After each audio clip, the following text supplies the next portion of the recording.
오늘 보실 하나님 말씀은 창세기 19장 30절부터 38절입니다. 창세기 19장 30절부터 38절 말씀 보겠습니다. 롯이 소알에 거주하기를 두려워하여 두 딸과 함께 소알에서 나와 산에 올라가 거주하되 그 두 딸과 함께 굴에 거주하였더니 큰딸이 작은딸에게 이르되 우리 아버지는 늙으셨고 온 세상의 도리를 따라 우리의 배필될 사람이 이 땅에는 없으니 우리가 우리 아버지에게 술을 마시게 하고 동침하여 우리 아버지로 말미암아 후손을 이어가자 하고 그 밤에 그들이 아버지에게 술을 마시게 하고 큰딸이 들어가서 그 아버지와 동침하니라. 그러나 그 아버지는 그 딸이 눕고 일어나는 것을 깨닫지 못하였더라. 이튿날 큰딸이 작은딸에게 이르되 어젯밤에는 내가 우리 아버지와 동침하였으니 오늘 밤에도 우리가 아버지에게 술을 마시게 하고 내가 들어가 동침하고 우리가 아버지로 말미암아 후손을 이어가자 하고 그 밤에도 그들이 아버지에게 술을 마시게 하고 작은딸이 일어나 아버지와 동침하니라. 그러나 아버지는 그 딸이 눕고 일어나는 것을 깨닫지 못하였더라. 롯의 두 딸이 아버지로 말미암아 임신하고 큰딸은 아들을 낳아 이름을 모압이라 하였으니 오늘날 모압의 조상이요 작은딸도 아들을 낳아 이름을 베남미라 하였으니 오늘날 암몬 자손의 조상이었더라. 아멘. 오늘은 말씀과 멀어지면 최악의 선택을 하게 된다. 말씀과 멀어지면 최악의 선택을 하게 된다라는 제목으로 하나님 말씀을 보겠습니다. 자, 롯은 소알을 떠나 산으로 가서 두 딸과 함께 삽니다. 소알에 머무는 것이 두려웠기 때문이죠. 그는 두 딸과 함께 동굴에서 살았습니다. 하루는 큰딸이 작은딸에게 말하죠. 아버지는 늙어가고 이 땅에는 우리에게 아이를 얻게 해줄 남자가 없으니 아버지에게 술을 대접해 취하게 한 뒤에 아버지와 잠자리를 같이 하자. 그러면 우리가 아버지를 통해 자식을 얻게 될 것이다. 우리가 집안을 살릴 수 있는 방법은 이것밖에 없다. 그날 밤 그들은 자기 아버지에게 술을 대접해 취하게 합니다. 큰딸이 들어가 아버지와 잠자리를 하죠. 그러나 롯은 취한 나머지 딸이 무슨 일을 하는지 전혀 알지 못합니다. 이튿날 아침 큰딸이 작은딸에게 말하죠. 지난 밤에는 내가 아버지와 잠자리를 같이 했으니 오늘 밤은 내 차례다. 우리가 다시 아버지를 취하게 한 뒤에 내가 아버지와 잠자리를 같이 하여라. 그러면 우리 둘 다 아버지를 통해 아이를 갖게 되어 우리 집안을 살리게 될 것이다. 그날 밤 그들은 아버지를 또다시 술에 취하게 하고 작은딸이 들어가 아버지와 잠자리를 같이 하죠. 이번에도 그는 취한 나머지 딸이 무슨 일을 하는지 전혀 알지 못합니다. 두 딸이 모두 자기 아버지 롯의 아이를 갖게 됩니다. 큰 딸은 아들을 낳고 그 이름을 모압이라 하고 모압은 모압 조상의 아버지가 되죠. 작은 딸도 아들을 낳고 그 이름을 베남미라 하는데 베남미는 오늘날 암몬 사람의 조상이 되었다라는 것이 오늘 본문의 내용 관찰입니다. 자, 오늘 본문을 보면서 우리는 이런 질문들을 할 수 있겠죠. 왜 롯은 두려워하여 소알을 떠나 산으로 가서 두 딸과 함께 동굴에서 살았을까?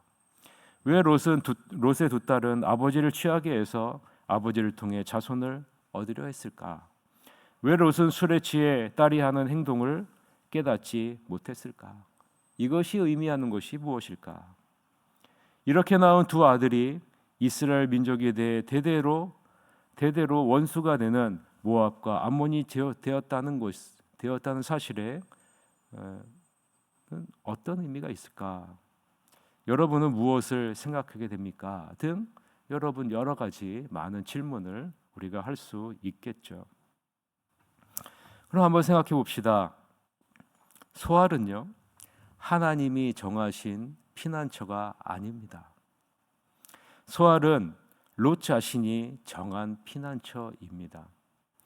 비록 하나님의 자비하심으로 소알을 피난처로 삼아 주셨지만 그 주인은 하나님의 심판 이후에 완전히 폐허가 되었을 겁니다. 또한 하늘에서 내려온 유황과 불로 움푹 패이게 되었고 물이 불어올라 평지를 덮기 시작했을 겁니다. 그리고 남은 잔해와 더불어 점차 사해로 변해갔을 것이고 수많은 시체들이 둥둥 떠다녔을 겁니다. 그것을 매일 본다고 한번 여러분 생각해 보세요. 그러한 처참한 환경을 매일 본다. 무엇을 깨닫게 됐을까요? 소알은 절대로 피난처가 아니구나 라는 것을 깨닫게 되지 않았겠습니까? 여러분 꼭 기억하십시오. 하나님의 말씀을 좇지 않고 우리 스스로 선택한 보금자리는 절대로 하나님이 주시는 평안을 맛볼 수 없다라는 사실을 여러분 기억하셔야 됩니다.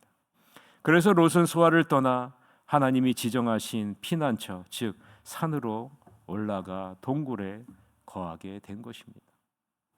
하나님이 왜 산으로 가라고 했는지 그 이유를 나중에서야 깨닫게 된 것 아니겠습니까? 처음에는 깨닫지 못하죠. 이것이 옳은 것처럼 여겨지죠. 이것이 더 합리적인 것처럼 생각되어지죠. 그러나 왜 하나님이 산으로 가라고 했는지 그 이유를 나중에서야 깨닫게 되는 것이죠. 우리들이 택한 길이 실망스럽다면 여러분 지금이라도 늦지 않는다라는 거예요. 하나님께서 정하신 길로 가는 것이 지혜로운 결단이라는 것을 오늘 본문을 통해서 보여주고 있는 겁니다. 저는 이 부분에서 여러분에게 한 가지 생각해 볼 주제를 여러분들에게 드리길 원합니다. 여러분이 생각해 보시라는 거예요. 저도 마찬가지고. 왜 롯은 아브라함을 찾지 않았을까? 여러분 있으면은 교재가 있으면 여러분 적어 보세요. 왜 롯은 이 순간에 아브라함을 찾지 않았을까? 아브라함에게로 돌아가 도움을 구하지 않았을까? 왜 아브라함에게로 돌아가 도움을 구하지 않았을까? 아브라함에게로 돌아가 그의 보호를 받으려고 왜 하지 않았을까? 한번 여러분이 한번 고민해 보십시오. 왜 그랬을까? 조금 이상하기 때문에 그래요. 저 같으면 아브라함을 찾았을 것 같아요. 근데 롯은 두 딸은 그렇지 않았다라는 거죠. 여러분이 여러분 오늘 하루 한번 묵상을 한번 해보시기를 바랍니다. 이제 산속 동굴에 머물러 있는 롯의 두 딸은 아버지를 취하게 해서 아버지를 통해 자손을 얻고자 합니다. 왜 롯의 두 딸이 이렇게 큰 죄를 범하게 되었을까? 물론 두 딸은 이렇게 생각할 수 있습니다. 아버지에게는 아들이 없고 자기들에게는 남편이 없으니 자기들은 거룩한 자손을 얻지 못할 것이고 혹시 다른 사람들로부터 자녀를 얻는다 해도 아버지의 이름이 계속 보존되지 못할 것이다 라고 생각했을 겁니다. 후손을 이어야 한다는 당위성은 충분히 이해가 되는 부분이죠. 그런데 그 당위성 안에 한 가지 빠진 것이 있어요. 중요한 한 가지가 빠져 있습니다. 이 두 딸의 그 처한 환경이 가져다주는 이들의 생각은 충분히 공감이 되고 이해가 되는 부분입니다. 그런데 중요한 한 가지가 빠져 있어요. 무엇이 빠져 있을까요? 하나님이 빠져 있어요. 하나님이 빠져 있어요. 굉장히 논리적이고 합리적인 것처럼 보입니다. 그런데 그 방법에는요, 누가 배제되어져 있어요? 하나님이 완전히 배제되어져 있다는 겁니다. 하나님의 은혜로 심판의 현장인 소돔에서 구원을 받았는데 하나님으로 말미암아 구원을 받았는데 전혀 하나님에게 구하는 기도조차도 없다라는 거예요. 없다라는 거예요. 태가 완전히 다친 사라의 몸을 통해서 이삭을 주신 분이 하나님이신데 이것을 안다면 두 딸이 해야 하는 것은 전능하신 하나님에게 도움을 구하는 것이 가장 먼저 아니겠습니까? 하나님이 원하시면 두 딸에게 남편을 안 주시겠습니까? 후손을 안 주시겠습니까? 그대를 잊지 않도록 하시겠습니까? 그러나 롯의 두 딸은 자기들의 힘으로 자기들이 원하는 방식대로 자기들이 생각하는 대로 후손을 얻으려고 큰 죄악을 범하게 된다라는 사실입니다. 이 두 딸의 행동은 어떤 방식을 따라가는 겁니까? 그들이 습득한 방식을 따라가는 거예요. 습득한 방식. 무엇을 습득했습니까? 죄악의 도시인 소돔에서 소돔 백성들이 하는 방식을 습득하지 않았습니까? 하나님을 떠난 타락한 인류가 살아가는 방식대로 이 두 딸은 선택하고 행동으로 옮기게 된 거예요. 타락한 인류가 살아가는 방식대로, 믿음의 방식대로 간 것이 아니라, 하나님의 방식대로 간 것이 아니라, 하나님의 말씀의 방식대로 간 것이 아니라 이 세상이 추구하는 방식대로, 이 세상의 습득한 방식대로 그대로 간 것이죠. 31절을 한번 보세요. 여러분, 31절에 중요한 구절이 나와요. 온 세상의 도리라는 구절이 나오는데 이 부분을 눈여겨보면서 우리 같이 한번 읽어봅시다. 31절 시작. 큰딸이 작은딸에게 이르되 우리의 아버지는 늙으셨고 온 세상의 도리를 따라 우리의 배필 될 사람이 이 땅에는 없다. 자, 여러분, 지금 이 두 딸이 무엇을 따라가요? 하나님의 방식을 따라갑니까? 믿음의 방식을 따라갑니까? 아브라함의 방식을 따라갑니까? 아니면 온 세상의 도리를 따라갑니까? 여러분 분명히 아셔야 돼요. 하나님이 빠져 있다는 거예요. 하나님의 도리를 따라가는 것이 아니라 온 세상의 도리를 따라갑니다. 소돔의 방식을 따라갔다는 거예요. 소돔의 방식. 그래서 우리가 거하는 환경이 중요합니다, 여러분. 우리가 만나는 사람이 그래서 너무나 중요한 거예요. 왜냐하면 영향을 받지 않을 수 없기 때문입니다. 여러분, 이곳에 새하늘길을 두신 이유가 무엇입니까? 이 세상의 영향을 받으라는 것이 아니라 하나님의 영향을 받으라고 이곳에 새하늘길을 두신 것 아니겠습니까? 그러니 여러분, 하나님의 방식을 따라가기 위해 몸부림치는 여러분이 되셔야 됩니다. 여러분의 자녀들은 이 세상의 방식을 따라갑니까? 아니면 하나님의 방식을 따라갑니까? 만약에 온 세상의 방식을 따라간다면 여러분, 우리는 이 자리에서 기도해야 돼요.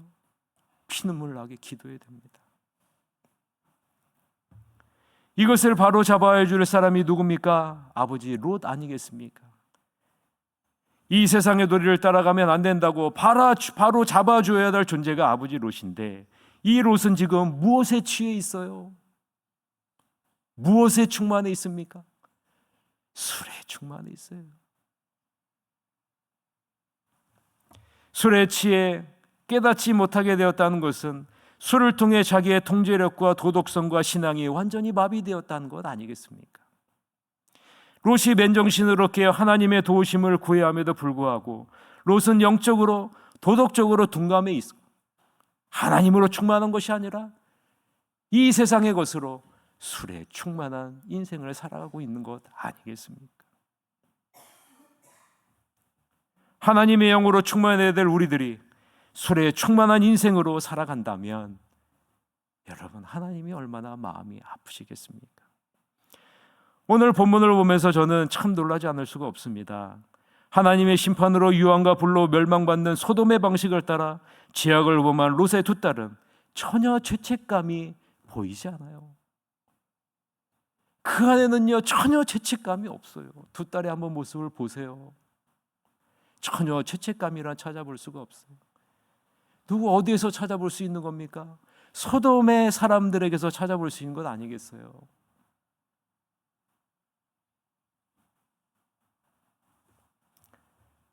너무나 당연하고 떳떳한 모습을 이 두 딸에게서 우리는 볼 수 있습니다. 롯은 이 사실을 전혀 알지도 못하는 것을 보며 저는 한심하다라는 생각이 참 많이 듭니다. 이 모습이 지금 우리가 살고 있는 세상과 뭐가 다르겠습니까? 뭐가 다르겠어요? 하나님의 말씀보다 술에 취하면서 그것이 당연한 것처럼 떳떳하게 살고 있는 세상이 우리가 살고 있는 세상 아니겠습니까?